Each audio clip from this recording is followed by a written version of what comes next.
every government is investing in sovereign AI, right? They understand that it's the future, and they're building platforms, and they really want to be sort of independent of influence and be able to build things the right way as sort of a national, part of national resilience.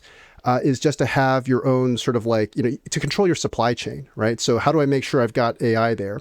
And then part of that for our business is like, okay, if I've got sovereign AI, I need sovereign collaboration. I need an environment that I can turn it multi-user, that I can have it sort of do workflows and actually do actual human-machine teaming. So whether it's on sort of intelligence or defense or, government sort of analysis, that's kind of our markets. We're flying around, having these conversations. And it's super interesting how every different sort of nation thinks about their national resilience as a part of their national security. Hey everyone, welcome to Founders in Arms podcast with me, Imad Akan, co-founder and CEO of Mercury. And I'm Raj Sui, co-founder of Lima and Tribe. And today we have Tien, founder CEO of Mattermost and good friend of the podcast. Welcome, Ian. Yeah, thank you for having me. So excited to have a conversation with y'all. And so I was just on Ian's podcast a few weeks ago. Ian, tell us about your podcast first. My podcast is called Tools for Tech Leaders, and I basically invite folks that, are leaders, and I just basically try to learn from them and hit the record button. So one thing I got from Raj is, what Raj does is he has the system where you have director level and above send out weekly updates. And that becomes sort of like the backbone of just keeping everyone, aligned and accountable and making sure everything's working. So that was amazing. And we actually had a clip of that. And I actually do that now at my company, director levels and above. And I actually have the clip to Raj on explaining why it's important and how it works. So that was just an easy button for Tools for Tech Leaders. That's what it's about. It's an easy button to go and take something and have it run. How many directors and above do you have? Like, how many reports do you get? Oh gosh, I don't know, like 15-ish probably. Like this includes like VPs and directors. And these are like a couple of bullet points. Is that the idea? So I do it as going well, not going well. What is the most important thing you need to do next week? And then what's something that the whole company or all the directors above need to, would it be good for them to know? And then I actually have one which is like, what's the use of AI this week? And the questions will rotate and they'll change, but that's how I do it. It's a little different from how Raj does it. Yeah. I feel like, isn't there something similar about Elon Musk where he does like, what did you get done this week? I thought that was like a similar kind of idea that he uses at his companies. Yeah, it's really important. That's why I have Raj's clip there, right? Because like Raj has been doing this for many years and it's a little different. And I'm not doing it exactly the way that Raj.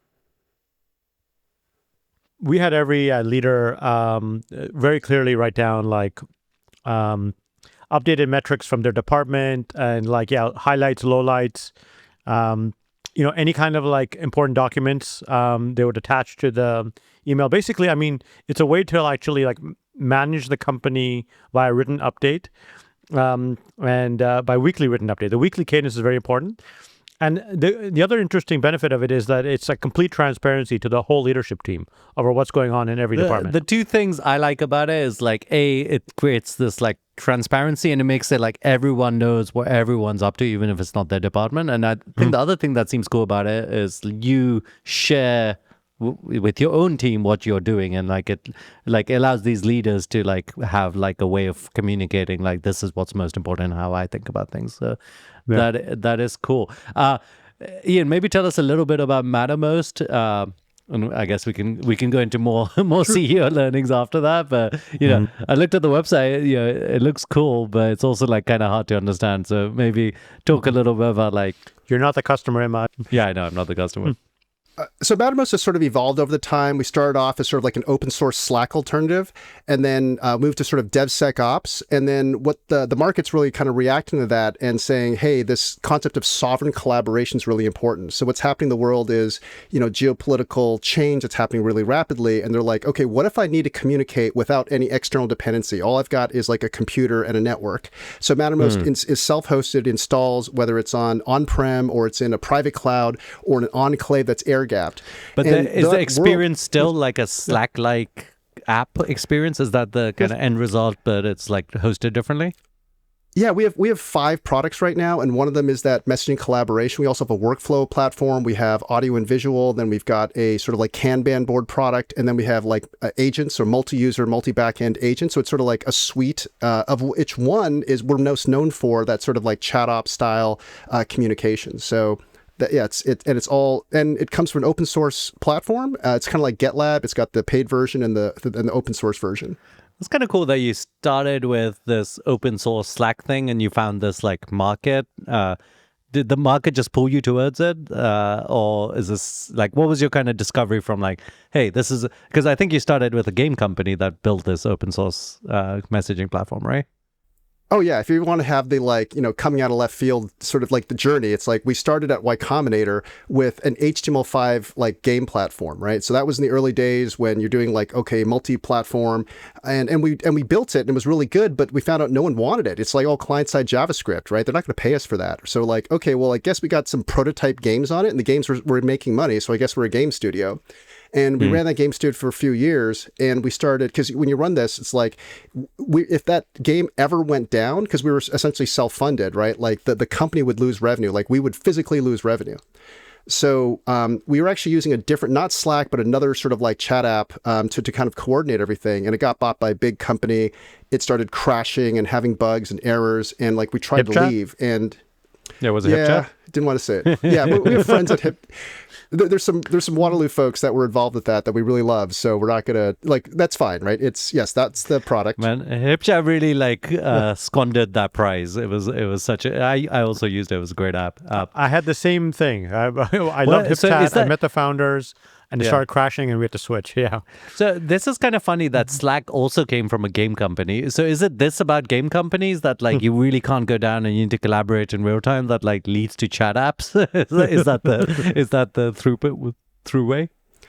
Yeah, I think there was a time where, yes, it's basically like the chat app is really like a community. It's really like who's in the room, right? So there's a lot of things that come from games and online communities that translate really quick. It's very intuitive. So people who build corporate apps are very different than people who build sort of like, online entertainment and engagement. So if you notice, not only Slack used to be a game company, but Discord as well, right? So Jason Citron, in the early days, like actually, I was in grad school. I invited, a bunch of gaming people, and Jason Citron was one of the speakers. And he had this, he was doing like a MOBA at the time, or he's doing like his own online game. And he actually pivoted sort of after a little bit. So yeah, that's 3 of us, all started with games. And then how did you get from open source Slack alternative to like helping sovereign defense, sovereign, what did you call it? Like sovereign independence kind of thing. Yeah, sovereign collaboration. It's really just talking to users, right? And we really started off in DevSecOps and people were building things. And we started having these customers who are like, they don't have any developers in there. Why are they using us? Oh, it's like, that's a corner case, right? Like focus on DevSecOps. And then a lot of the people using us, they wouldn't tell us what they actually do. And it turns out that a lot of them are national security, right? Because they need, so there's this concept of a SCIF, right? Which is if I'm working on classified information, I have to have like no windows, it's a special room, only the information is there. And their IT, because they don't have any networking, their IT there is very limited. They're working with terrible tools, honestly. So having something that is, we're in Golang and React and very sort of like modern, easy to use, we just kind of stood up, we just found ourselves all over the place. Like people are just running Mattermost as part of their core kit, their open source version. And as they get to a certain scale, they'll start to buy the enterprise version with advanced security and features and scale. So that's kind of how it kind of just went bottoms up into all these places that we never predicted. Wow. I've never heard of a PLG motion to this kind of customer. I guess like open source was the real enabler there, right? Yeah, 100%. And community, being transparent, saying this is what we're building, this is where we're going with the roadmap. And then we got a lot of people engaged, and we actually end up winning a number of sort of government contracts to add capability. So there's SBIR programs for defense innovation. So we've won a number of those. That's public information. So that was a great path for us. What are useful metrics that like are public about your company? I don't know. I assume revenue isn't like a number of employees or other things that people can understand the scale. Yeah, so we're like 100. So we have 4,000 contributors to our open source platform, over 30,000 code contributions. We employ about 120 people, and it's profitable and growing. So that kind of lets you sort of give the shape of things. Nice. Congrats. When did you get profitable? Yes. Well, we were profitable before we took VC money. And then we took VC money, and by definition, you're not profitable. And about 3 years ago, we went back to profitability. What do you mean by definition you're not profitable? VC money. So so you take on VC money in order to burn it. So, well, not necessarily. Imad doesn't agree with that. He likes to take VC money just to like, just to keep it in the bank. Keep it in That's his bank what we account. should have done. Yeah, make some Mercury KPIs go up. Higher interest. Yeah. Yeah, that is totally what we should have done. So you took VC money on. Tell us the story. So why did you take VC money, and what did you do with it? And then, well, yeah. Yeah, do you regret it? It sounds like maybe you have mixed feelings. No, we shouldn't have spent it, right? Like we should have just taken it and spent less. I think that, I really love our board and our investors. And so it was really, being engaged for like over a year. We're growing, we're profitable. And it's like, you go to the next level. For us, taking VC money just let us attract a different level of talent. Right. And it's a sort of like a signal. And I think that was one of the benefits. Also just having, the resources of a VC fund and like, executive recruiting and just people who've seen it and been there. So I'm very happy to do it. At the same time, we really appreciated YC. Like YC was just, so much, such an amazing community. So many people can go to for like, input and advice. So we're seeing that and just like doing the sort of the more advanced version of that sort of investor help. But you feel like you shouldn't have spent it. We should have spent a lot less. We did silly things, right? Like there was one point we spent at one point on internal swag like $270,000 in a year, right? Just on internal swag, right? And I was going and like a lot of stuff down at my parents' house, and I was just checking it out, and it's like I got these towels, I got like Uggs, I've got like just ridiculous, amounts of things. Yeah, so that was a little overboard. Amazing how that happens, right? When the money gets in, you're like, it's hard to resist. Yeah. And it's so great just, being profitable and having that, thoughtful conversation on what's important. You can't do all the things. So it actually provides this wonderful sense of focus. Yeah. Maybe they should just dribble out the VC money over like, 3 years or something, you'll get this much a month. And then, No, I mean, like the incentive structure is VCs want you to spend it, right? Like not like in a nefarious way. They just want you to grow faster and spend as much of it as possible. Like they'd rather like you just maximize your chance of being a 10x return or 100x return. So that's just all they care about. Like that's what the optimization function is, which isn't necessarily aligned from like, does this company survive or does does the founder get a great outcome? But they also want you to like be dependent on them to some degree, right? Like so like even if the burn doesn't quite result in like a 10x outcome, like you can buy more ownership if you believe there will be a good outcome. I don't necessarily think that's how they think. I don't think it's like keep them hungry for some more capital. I don't necessarily think it's like that.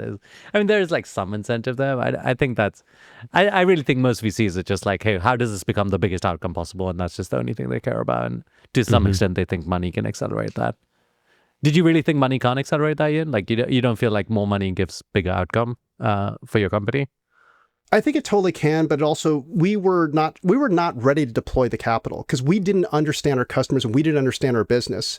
And even now we're going through this sort of like expansion of our teams because being in national security, not just U.S. national security, but international is it requires like domain expertise and all these things that we really didn't have. So we're putting money in, but we weren't putting them in the right places. We kept putting money into developers and sort of bringing the wrong sorts of leads to the top of funnel. So I think, yes, capital can absolutely accelerate, but you need to have the right sort of domain expertise and experience, especially in our space, which is very different. Like we don't come from central casting. This isn't there's not like 10 of us, right? There's like a very few folks that are in like the space that we're in. What have you had to learn as a CEO in this space? Like, what are things that like, you've had to, it's like enterprise sales, government kind of tech. Like, what have you had to learn or unlearn as a CEO? Oh gosh, like basically everything. My background is like I got out. I did a whole bunch. I was at Waterloo, just like Raj. Had a bunch of co-ops. I was at Trilogy, which is wonderful, and then I was at Microsoft for sort of 5 years, and then and then I ran a video game company, and then everything here. There's like it's national security, it's critical infrastructure, it's how to sell to government, how to connect with open source communities. Like all that is new. Hadn't worked in open source before Mattermost.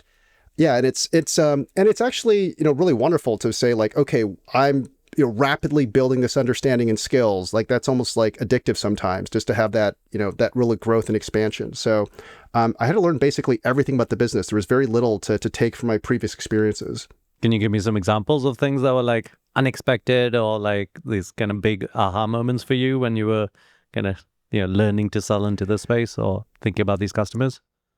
I think it's like we actually had this offsite recently. We talked about being sort of like bilingual or multilingual, and I think people who speak multiple languages kind of like they can adapt to that world. Like my French is terrible, but I am Canadian. But now I've got to speak U.S. military, and I have to talk about DoD. I have to talk about command and control is C2, right? And then you've got like ATO, authority to operate. You have IL 4, 5, 6, which is impact levels, which is like areas of sort of different levels of security requirements. And I'll say this is that I like sometimes we'll go out and we'll have like our team, but then two military people will get together. And have you seen that meme where it's like the AIs like are talking to each other? They realize each other are AIs and they just start going in their AI language. Yeah. That's kind of like DoD, right? Yeah, I went to DC for a trip and I'm like, these people are obsessed with acronyms. Like the level of acronyming is like next level. It's just so extreme, but it is a way like, I mean, I guess it's more efficient if you know all the acronyms, right? And yeah, there is like a common language, and I'm sure the DoD is It's like that any too. big company, but like the federal government is like the biggest company of all. So, it's they probably have like that level of acronyming, right? Yeah, and the way that so there's this concept of multi-domain, right? And a domain can be originally land, sea, air, right? But the domain can be like army, like can be like there's this concept of you have to have these sort of like ontologies, like dictionaries in each domain, right? So U.S. DoD is a domain. It also has like dialects, right? Army, Navy, Air Force, different acronyms, different meanings. So you have to be able to like move across. And there's even things like if you're in the Army and you're targeting, right? Your targeting coordinates, they're spherical, right? That makes sense. You're in Air Force, oval targeting coordinates, right? So like even that's an example of like working across domains. What's the best way to get up to speed on this stuff? Is it just you just have to hire some people that know what they're talking about when they speak to these people, or like do you just kind of throw yourself into these meetings to figure it out? I think it's being in person in conferences, like military conferences, like FCA, Potomac Officers Club, NDIA. There's these organizations, and you're there, and it's just nonstop, like one day full of presentations, full of these acronyms, and if you just kind of go multiple times, eventually you absorb it. It's similar to like cyber. Like cyber is another one of our capabilities. So we go to like RSA, and it's like all that cyber lingo. It's like you have to absorb that as well. So I'm learning cyber. I've already known DevSecOps. Then I had to learn cyber. I also had to learn like mission ops and DoD. So that's just like the multilingualness that our business requires.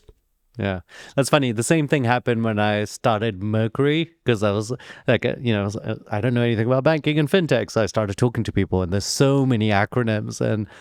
For the first like month, I was like, I have no idea what anyone's talking about. But then, yeah, you just keep exposing yourself. And, every time you do it, you just ask stupid questions of like, what does this mean? And then, after the 50th meeting, you kind of know at least what the acronyms mean. It's interesting, right? Because entrepreneurs have to like learn these multiple languages, and almost all of our careers have done multiple industries, right? So we've had to like get deep into different industries. Yeah, and like I guess the startup ecosystem has it too, right? MVP and Series A, yeah. There's all the funding terminology for sure. The investor in us, Mark Leslie, who is the founding CEO of Veritas, and he was talking about like the life of a CEO, and it's like the best job in the world, it's the worst job in the world, it's the loneliest job in the world. But it's also like very addictive. To Raj's point, you have to like, you're solving these, like you get the hardest problems of the company, like the ones that no one else can solve. Like that's your job. Like you just work on the hardest problems of the company in priority order until it's time to go home. And that's how you sort of describe the job to me. I don't know if that relates to, if that resonates with y'all. Yeah. I try to phrase it as like either the hardest problem or the biggest opportunity. Because it isn't always downside, right? Like sometimes you're just like, this isn't a problem, but if we just crack this, we could be like 10x bigger. And it is extremely addictive, but also like stressful. I definitely relate to the loneliness thing. We actually have this like, this is champagne problem to some extent, but we had this all hands thing. And it's weird because 1,000 people work at Mercury, but everyone has their own team. But the CEO doesn't really have a team. It's like even the exec team has their own team. It is like the strange thing where, in theory, everyone's your team, but like you also, with a large enough company, basically no one's your team, which is like a hard role to have for sure. So, Imad, one thing I did at the latter stages of Presto is I had an office of the CEO team. So like there would be like my personal personal executive assistant, but also a chief of staff. So that actually starts to feel a bit more like your own, like kind of personal team, and they're executing on your initiatives, like personally, right? Just the three of you together? Yeah, just like that, and you can have more. You can build out that team, but having like a good chief of staff and a good like executive assistant, but also you can have like a corp dev or whatever you want to bring under that. That actually is also useful, I think. One thing I did. And one thing I found about like being CEO for a while is like it got less lonely over time. Like I got better at sharing stress and problems with my team, to be honest. Like, they bring me a hard problem. I'll be like, what do you guys think? Like, how do we solve this? You go ahead and think about it. I'll think about it too, but it's not just my thing. Like we're all going to share this together, right? I think on CEOs that take on every problem as their own problem without like sharing it definitely have it way worse. I've always shared it, and I also have two co-founders, so I think having co-founders also helps a lot in this. Yeah, co-founders are the best. Like me and Corey Hewlin that started Mattermost, like it's great because we're very like, it's very Venn diagram. Like there's very little confusion about like, is it a Corey working on it or Ian working on it? And the stuff that's sort of in between, like sometimes we have to both work on something, but working with a co-founder is just like one of the, I think the best, just having someone with you to build the company. Yeah, you're right. So the CEO doesn't have to be sort of just totally alone if you're founders. But I do think actually, my first two companies had a lot of co-founder issues, and I think this point that you made about the Venn diagram is such an important point that I think is like probably the cause of most relationship problems in general, whether it's co-founders or colleagues or whatever. It's like when you don't have like well-defined like you own this, I own this. If it's your thing, it's your problem, and I'm not going to interfere, kind of thing. Having that like definition be well-defined and everyone be happy with that definition, as in everyone like feels happy in their lane. Makes such a huge difference. Did you write that out, or is it just like kind of implicit? Oh, no, it just was implicit, just sort of like natural. We've known each other for like 20 years. Worked at Microsoft together. And, at Microsoft, like, so like I'm semi-technical, like I've got a dozen software patents and, have like the degrees and everything. But like I was CEO and he was CTO. And then, as we're building the company, I'm talking to a friend of mine and I'm complaining a little bit. It's like, I got to do the insurance and I have to get the payroll right and have to do, these things. And then my friend is like, yes, but isn't that the job of the non-technical co-founder? Right. Yeah. And you were like, that's me, or you were like, no, never. No, I think that's the job of the early stages. You have the CTO, you have the technical people, all they got to build, right? And like the CEO or whoever it is just doing everything else. This is like, very early days, right? But it's but it's also interesting perspective of what engineering thinks about like the business side. I mean, the role of the CEO in general, the way I think about it, is just to do everything else, what's not covered in the company that needs to be done.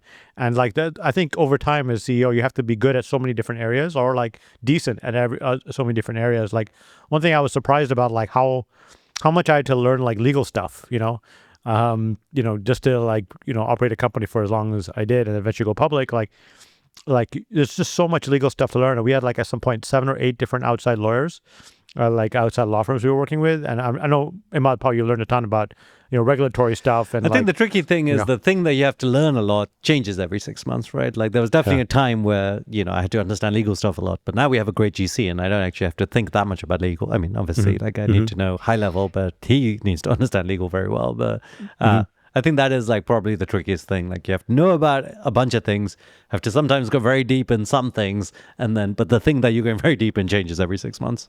Yeah. And I think you mentioned the point about the GC, but like I think that's really important too. Is like your executives are almost like mini co-founders to some degree. Like in some ways, Yes. like they, and then when you're picking the executives, you have to be really, kind of almost like selecting for that because you're really in it together. So if I have a finance issue, like I'm going to be deep with my CFO on it, and we have to be really like joined at the hip about it, right? Like so. Yeah. That's how I I thought once about had it as this. well. I have this like I think somewhat contrarian view on executives, but I'd be interested to hear your take. I once had this conversation with a pretty well-known company CEO, and I was like, oh, what do you do? And he had a much bigger company at the time. He was just like, oh yeah, I'm just recruiting execs all the time. And I was like, oh wow, like how many execs do you have? He's like, oh yeah, I have like 10, but they leave every 2 years. So every 2 years he has to replace, basically 3 execs. So like, as it every year he has to replace like 3 execs because he's got this like continuous like in and out kind of process. I was like, this sounds awful. Like I was, to Raj's point, if they're like supposed to be your co-founders, but you're like mini co-founders or whatever, but you're replacing them every 2 years, like how can you even build a resilient culture or company? So I really went out of my way to not have that. Like I try to hire execs that can either maybe they haven't done the scale, but like I feel confident they can learn. But I just spend a really long time hiring execs. Like we're still hiring for one role that's been open for more than a year. But I'd much rather like spend way longer and get the right person and have that be a more long-term thing. And obviously we make mistakes still. Or sometimes it doesn't work out, but at least that's my intention going in, that like these people are like long term and ideally they'll be at the company for 10 years, and that's like a very different mindset. I 100% agree. It is so painful when you don't have it's so painful when you're sort of on that search and trying to find the person. And, for our space, and then for a lot of people, it's like, it's a unicorn you're looking for. But like we're in the national security, DevSecOps, open source, like it is really hard to triangulate. So I'm totally with you. And then, what is a great exec? I think there's a couple patterns that I'm seeing, which is I always have like the 4. It's like your experiences are done something like been in a big company, been an early stage company, had a tremendous success and had a catastrophic failure, right? And if you have kind of all those 4, it's like, okay, great. You're not going to be like freaking out at any point. You've kind of been there, done that. There's a great sort of like, there's a great sort of, foundation. I asked one of our advisors, I just asked, okay, like, you've done a lot, you've been a public company, how do you find like the right exec? And he said, he had like one phrase, he had scar tissue. And that was it. We end up often doing this, although this isn't like a requirement for us, but we often hire an exec that like started at a company, very early, not in the executive position, and just stayed there for like 10 years. And like that company became much more successful and they grew into an exec at that company. Almost half our exec team like fits that kind of model. Either they became an exec or they were like second in command. And I think it is probably like inadvertently, it also like captures this kind of scar tissue idea, but it's also this like they've seen the scale, they've seen like, sometimes you have an exec that they're just at Google or something like that, but they don't know how Google, like all the steps, they just know the end result of like a large marketing team or whatever it is, but they don't know what the steps are and they try to replicate the end result, but like actually the steps matter. I found those like people who've experienced that 0 to 1 in their function are just like, I'm sure that it's like scar tissue combined with like they have like this kind of first principle idea of like how you get there kind of thing. Yeah, I think getting the stage experience right is really important, right? So they have the experience at the same stage company or nearabouts. Like sometimes I would look for people with like adjacent stages, like a little bit earlier and a little bit later. Like if they have both of that, if they have earlier and later, it's like almost as good as someone who's like, been at the same stage because they've seen both.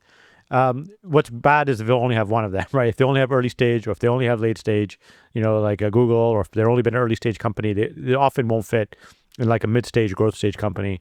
So actually, over time, like I got the relationships I built with my execs were some of the most rewarding, like, kind of work relationships I built. They're very collaborative relationships. And in many cases now I've invested in their companies and, hiring their kids, to work at my new companies. And like, so it's been, that's one thing I think I got better at over time is like building really good relationships. with execs, and not having this antagonistic relationship, which a lot of people do actually. Elon sometimes has like with his execs, but other people also have this mentality of replacing execs every so often. What was your key to building a strong relationship with execs? Just like time spent, or is there something more? I think what you hit the nail on the head is like just filtering correctly in the beginning and just setting it up for a trusting relationship. So like they know that I trust them, and they also trust me, and we feel like co-founders a little bit of that function, right? And that's in the interview process. That's what I would say to them. I would say like, I'm looking for a partner on this, in this area, right?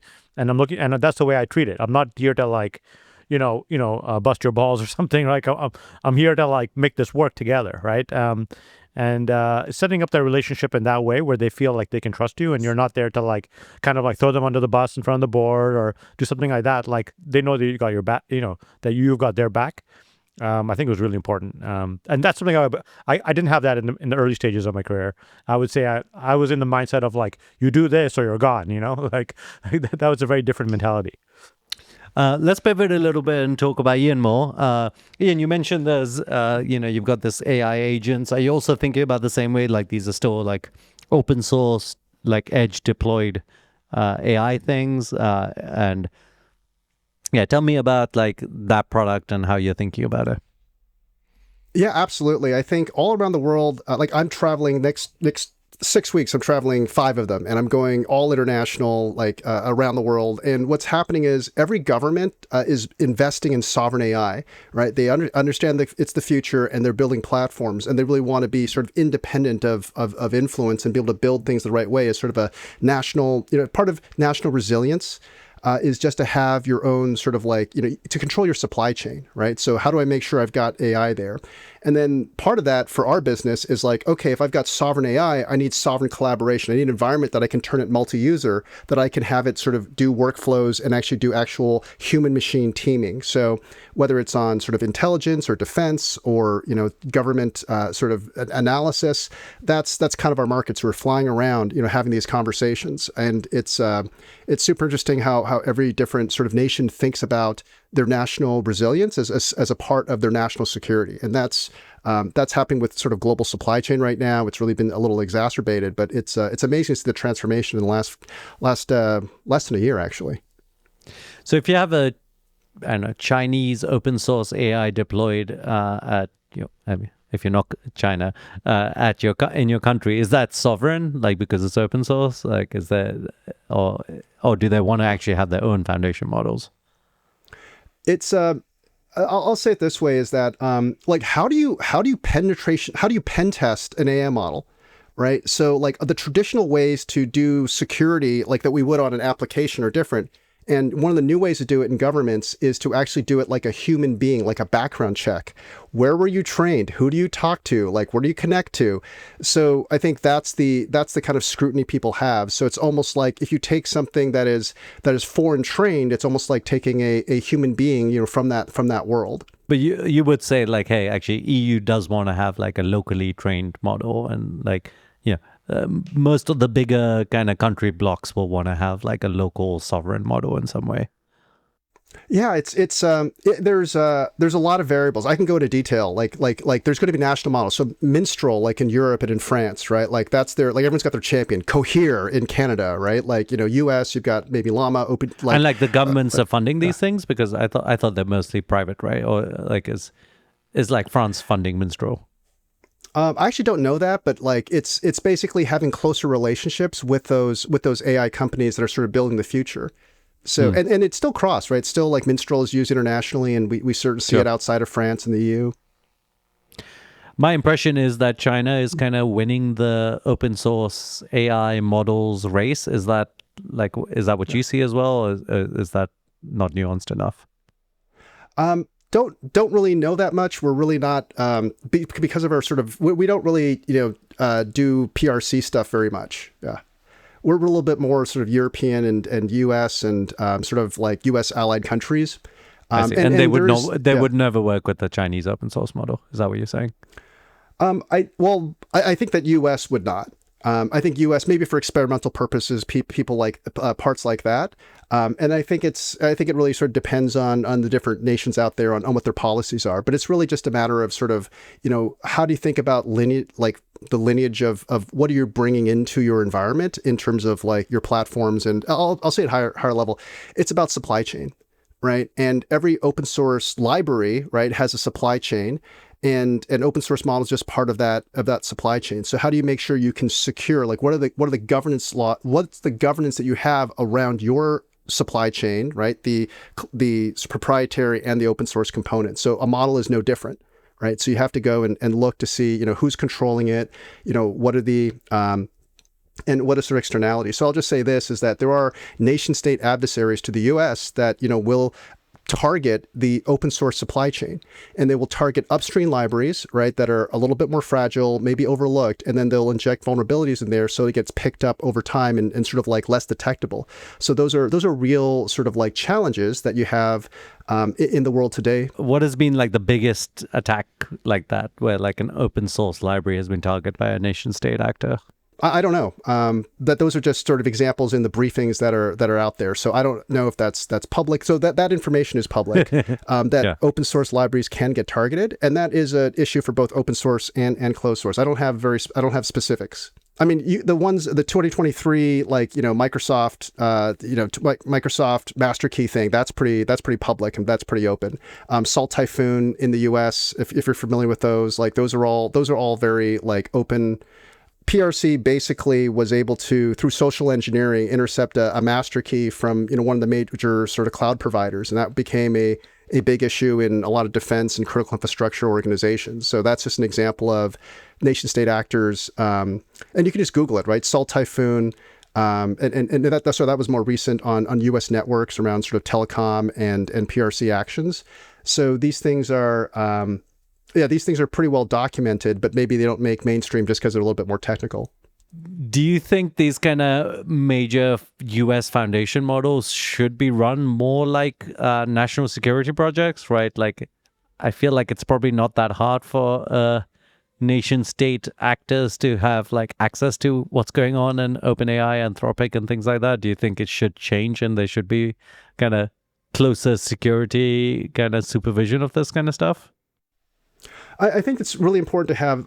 It's really important to have supply chain intelligence, right? Understanding, where things come from, and then you can make the decision, right? It might be okay to use what is okay to use, and what is sort of, and where is the risk, right? So every supply chain is going to be different, and AI is just another example of that supply chain. So it really depends on what does it have access to, what is the risk level. But like, I think.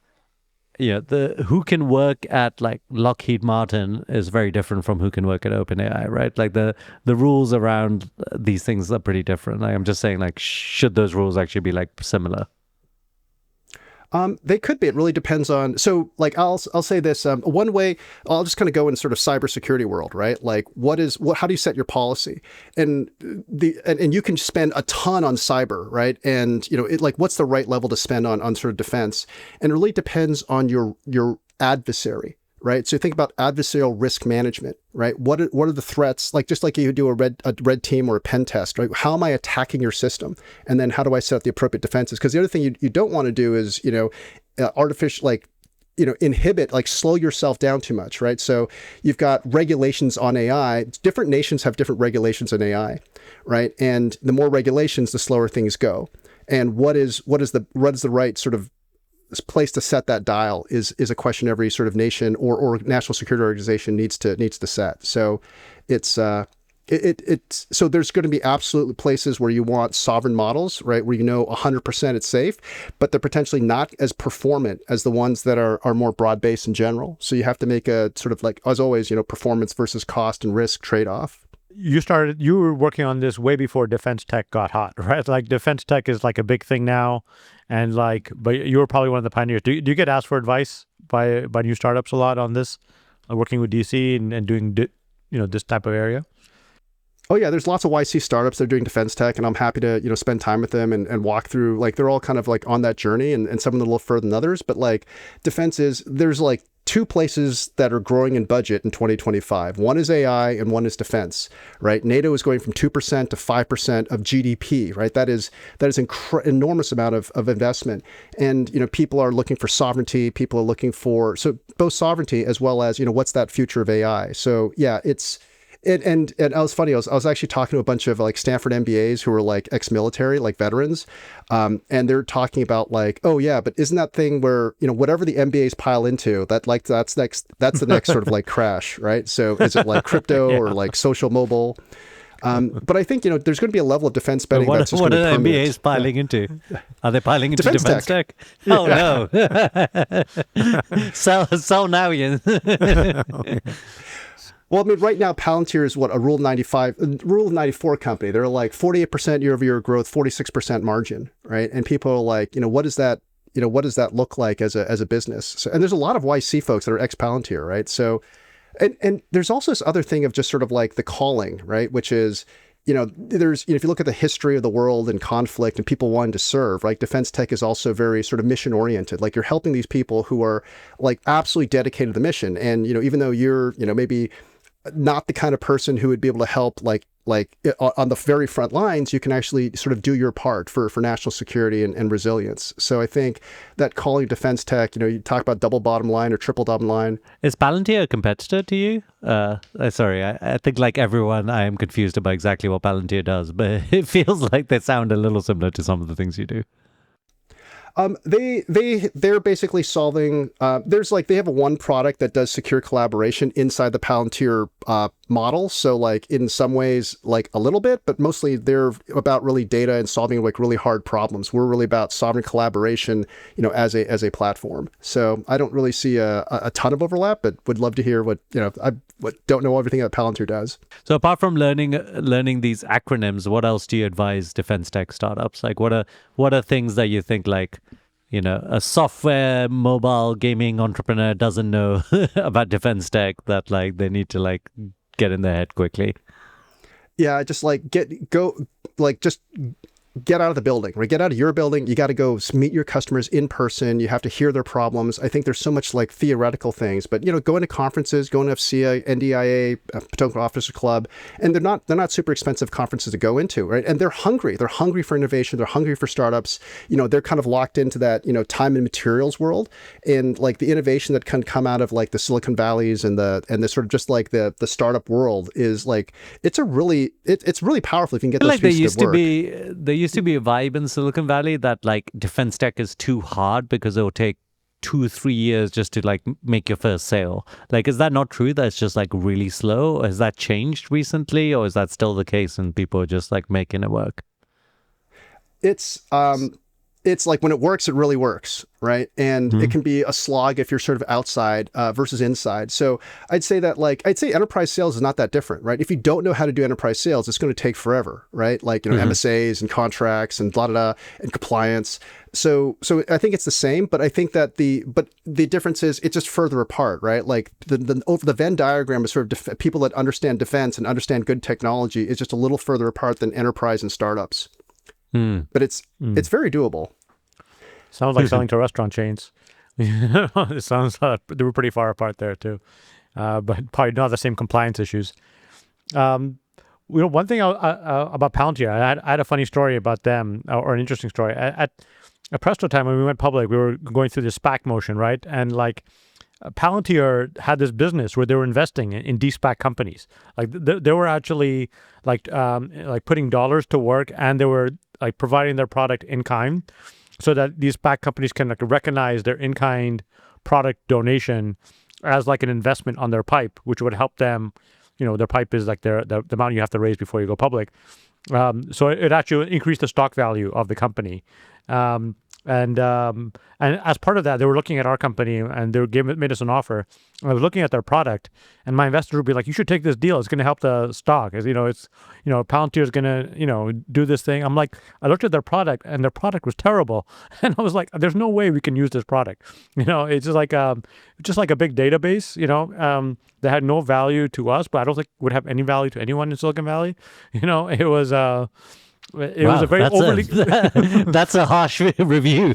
No value to anyone in Silicon Valley. Yeah.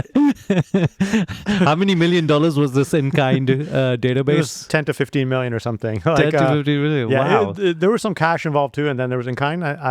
But that's how like Palantir was like making money doing the de-SPAC. Just like how different it was. It was like pumping, because what they would do is they would count this as revenue to them. Yeah. So they would get an equity stake in the de-SPAC company, and they would get the revenue that they recognize, on their books as showing their growth, right?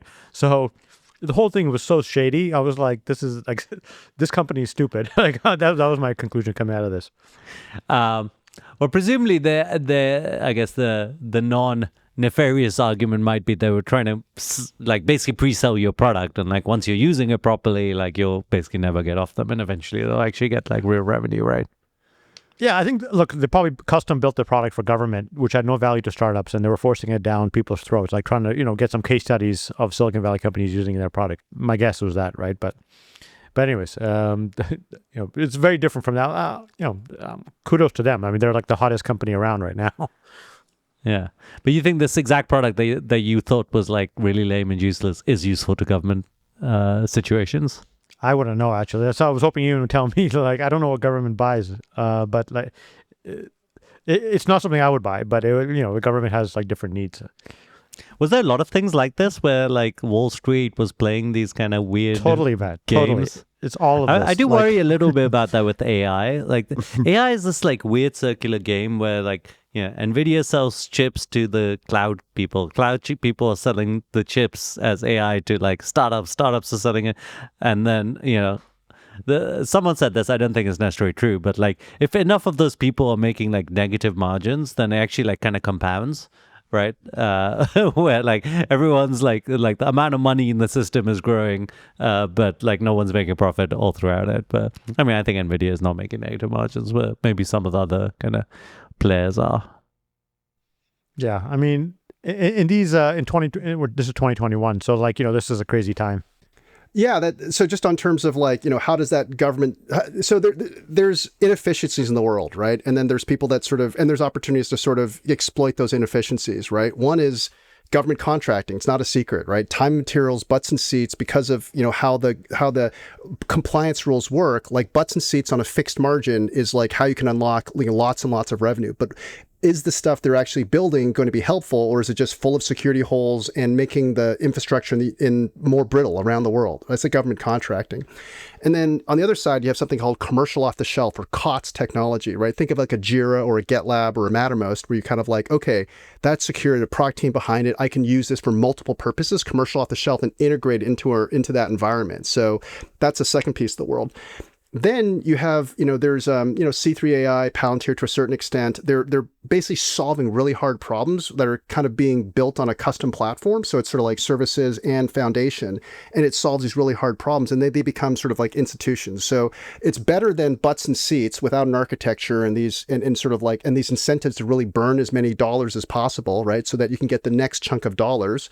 COTS is going to be limited without professional services to kind of build this. So like that's really important to have partners that go and implement it. But then you got this model in the middle, right? Which is like part foundation, part customization. And, in the commercial world, that looks kind of like Oracle or SAP, right? You've got an ERP, no ERP system works like out of the box, right? So it's how do you sort of build around that? So Raj, I think it's like, would you have bought like an Oracle ERP for, the same exactly. sort of purpose? Is there another exactly way it. to phrase it as like these companies are building like system of record type companies, and that's why they have like services that like make it work? And okay, that's kind of interesting. Yep. And how do they price? They're not pricing based on like cost plus. Are they just pricing on like a fixed contract kind of basis, like solution based pricing or whatever it's called? I think I actually don't know on that piece. Like this is going to be, they actually do RFPs and they have like, certain bill rates and things like that. There's something called the GSA schedule. And you might have seen that in the news sometimes, like you see like the G Suite and like Microsoft on the GSA schedule. So you actually have like volume pricing for the entire US government on a schedule.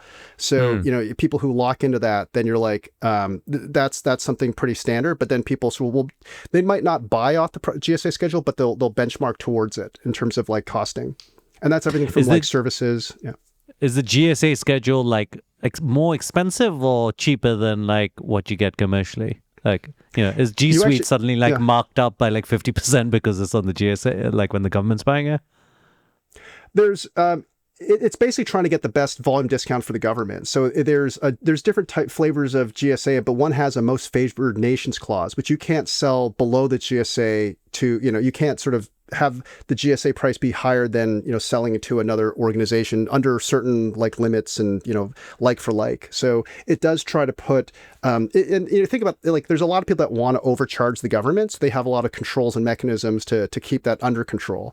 And and then the question is like people try to like, they move around the policy and, there's a whole bunch of compliance and audit around that. So do you think it would be better for the US if like we just stopped doing this kind of butts and seat model? Like if we just banned it, or like, do you think it's like necessary to have that model as like part of the system? So the national security organizations, like defense organizations, they don't have like production capability, right? Like they actually have to go and bid everything, like every sort of military hardware, all the software systems, they have to be bid out. So they need some structure to bid that out. And sort of professional services and butts and seats is that sort of, it's at least easier to understand, right? Like how do you it's there's probably a better way to do it, but like that's the system they have. And, there's a bunch of people looking at how it can be better, but like there's a lot of things that are kind of steeped in history. The buying of software in the US defense is really, really hard, right? Like they're used to custom built software. So this concept of like, and like when you go buy software, it's the same procurement as like a hardware system, right? So it's just like, it's just not built for that. Now they're trying to change that. But it is, and so the answer to the question is like, I hope it changes. It's not built for that today. I see. And you're also saying like, hey, actually, probably it's not that bad for hardware, but it's definitely bad for software. Yeah, like software is like the decoration on hardware systems. Yeah, from their perspective. Yes. So, Ian, we're doing this rapid fire round, which, give pithy answers. Emma, if you could ask your interesting questions, I'll start. Sure. Which tech founder inspires you most these days? Walt Disney.